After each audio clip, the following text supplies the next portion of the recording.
1. c4, Tigran Petrosian, the master of prophylaxis, opens with the English opening. He prefers positional maneuvering over direct tactical clashes, aiming to steer the young, aggressive Fischer into a strategic grind. 1. F6, Bobby Fischer responds classically. At this tournament, the 15-year-old is fighting for a spot in the candidates, and every half-point against a Soviet grandmaster is gold. 2. C3, White develops, controlling the central d5 square. Petrosian is in no hurry, content to build his position brick by brick. 2. G6, Fischer chooses the King's Indian defense setup.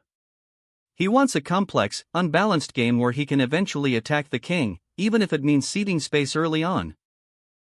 3. G3, Petrosian adopts the fianchetto variation. He mirrors Black's setup, neutralizing the long diagonal and preparing a solid, safety-first structure. 3. Bg7, Fischer completes his kingside development.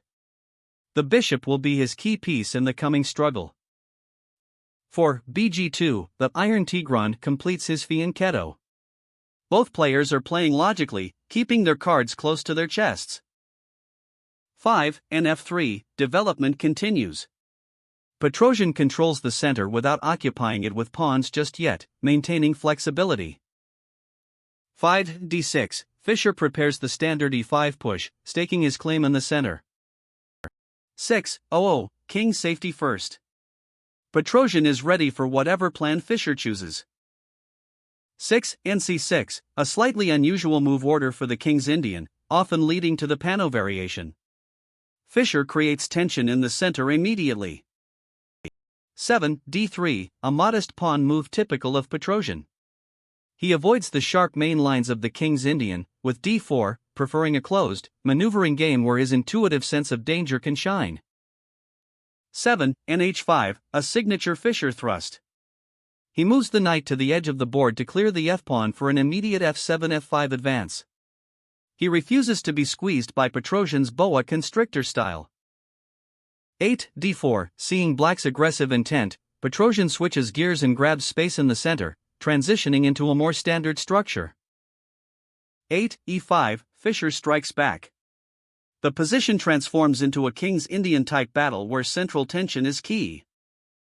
9. D5, Petrosian closes the center. He wants to restrict Black's pieces and play on the queenside, away from Fischer's kingside ambitions. 9. N7, the knight retreats to reorganize. This is the standard dance: White attacks the queenside, c5, Black attacks the kingside, f5. 10. E4, Petrosian solidifies his central wedge. He seems to have a comfortable, space-gaining position. 10. F5, Fischer executes his plan. He chips away at White's center, opening the f-file for his rook. 11. H5, Petrosian clarifies the structure. He doesn't want to allow f4, which would cramp his position. 11. GXF5, recapturing with the pawn keeps the center fluid and opens the g-file for potential attacks, but it weakens the Black king slightly. 12. Nex5, a tactical shot. Petrosian discovers an attack on the loose knight at h5 while grabbing a pawn. 12. Xg3, Fischer has foreseen this. He sacrifices the knight back to shatter White's pawn structure around the king. 13. HXG3, Petrosian recaptures. The position remains balanced, but structurally imbalanced. 13. Bs5, Fischer's bishop takes a commanding post in the center. 14. F4, Petrosian drives the bishop back and fixes the structure. He creates a blockade on the light squares, a theme he mastered like no other. 14. Bg7, the bishop retreats, but it remains a long-range threat. 15. B3, Petrosian develops the bishop, eyeing the weak squares on the queenside and preparing to challenge Black's control. 15. Bd7, Fischer develops his last minor piece. The opening phase is over, the strategic maneuvering begins. 16. Bd4, Petrosian offers the exchange of light-squared bishops. By removing Black's strong bishop, he hopes to emphasize the weaknesses in Black's king position. 16. Ing6, Fischer improves his knight, declining to trade immediately on White's terms. 17, 1 rupee, Petrosian seizes the open file. He is slowly accumulating small advantages, his favorite way to play. 17, Rf7, a defensive rook lift. Fischer covers the 7th rank and prepares to double rooks if necessary. 18, Bf3, Petrosian improves the bishop, eyeing the bh5 square and adding pressure. 18, Qf8, Fischer connects his rooks and unpins the king. He is digging in for a long defense. 19, Kf2, the king walks up. In Petrosian's games, the king often plays an active defensive role in the middle game. He prepares to link his rooks. 19, Re8, Fischer challenges the e-file. He cannot let Petrosian dominate the only open line. 20, Rex8, Petrosian exchanges one pair of rooks, simplifying the position to reduce black's counterplay. 20, Xe8, recapturing with the queen keeps the pieces active. 21, Bxg7, Petrosian finally eliminates the bishop. He believes the resulting endgame, with his solid structure, offers him a slight edge without risk. 21, Rxg7, Fischer recaptures. The position is essentially equal, but Petrosian will test the young American's technique for another 40 moves. 22, Qd4, centralization. The queen dominates the board. 22, B6, Fischer shores up the queenside, preventing intrusion. 23, Rh1, Petrosian shifts focus to the h-file, probing for weaknesses in black's camp. 23, F5, Fischer prevents b4, stopping white from expanding on the queenside. 24, Nd1, the knight maneuvers toward e3, a perfect blockading square. 24, Qf8, Fischer waits, keeping his queen flexible. 25, Na3, the knight arrives. It eyes f5 and controls critical squares. 25, Rf7, Fischer marks time. Against Petrosian, patience is the only way to survive. 26, B3, prophylaxis. Petrosian secures his pawns before undertaking any active plan. 26, Qg7, Fischer offers the trade of queens. He correctly judges that the endgame is holdable, and he wants to remove the most dangerous piece. 27, Qxg7+, Petrosian accepts. He enters the endgame hoping to squeeze water from a stone. 27, Kxg7, the kings are now the main actors. 28, A3, Petrosian prepares to expand on the queenside with b4. 28, Rf8, the rook prepares to switch to the a-file or h-file as needed. 29, b2, the bishop regroups to cover the queenside. 29, Na7, Fischer brings the knight back to participate in the center. 30, bd3, Petrosian places the bishop on its optimal square, eyeing f5 and h7. 30, h6, Fischer fixes the weakness but prevents white from using the h-file effectively. 31, rh5, Petrosian increases the pressure. It looks annoying, but Fischer holds firm. 31, b8, the bishop harasses the rook. 32, rh2, the rook retreats. The cat-and-mouse game continues. 32, bd7, Fischer repeats. He is saying, I am solid. Come and get me. 33, rh1, Petrosian probes, but finds no entry. 33, rh8, Fischer prepares to defend the h-pawn actively. 34, nc2, Petrosian tries a new route for the knight. 34, kf6, the king improves its position. 35, nd4, the knight dominates the center.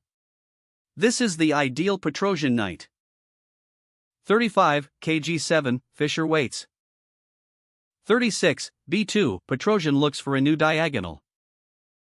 36, ing8, Fischer reroutes the knight to f6, the most solid defensive square. 37, b4, finally, Petrosian forces the issue on the queenside.